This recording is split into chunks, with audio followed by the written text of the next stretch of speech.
Samantala, nagtungo ngayon si PDP Laban Standard Bearer at Davao City Mayor Rodrigo Duterte sa COMELEC para personal na linawin ang legalidad ng kanyang Certificate of Candidacy. Ang detalye mula sa nagbabalik namin kasamang si Ria Fernandez. Mag-uulat live via Punta.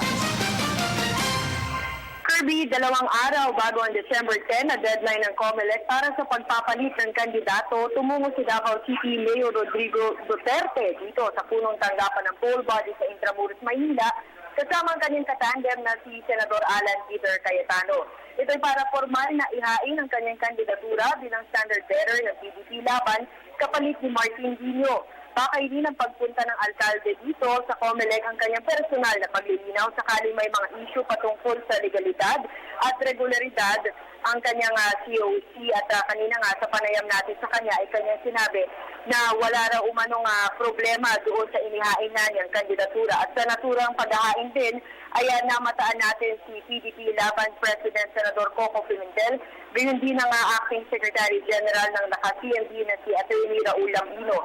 Sa panayam naman natin kay Senador Pimentel kaninang umaga ay natanong natin siya hinggil sa pagdating dito ni Atty. Lambino at kanyang sinabi nga na nais ng abogado na makipag-alyansa sa kanilang partido bilang suporta kay Duterte. Samantala, napuno ng mga taga-suporta ni Duterte ang labas ng COMELEC hanggang sa Plaza Romas at harap ng Manila Cathedral.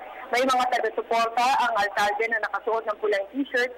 Pagdating sa tandem hatiri ng mga supporters, mayroon ditong naniniwalang pinaka-epektibo ang Duterte Cayetano, habang ang ilan ay Duterte Bongbong naman. Ang common denominator nilang lahat ay nais nilang matuldukan ng umano'y problema sa kriminalidad sa bansa.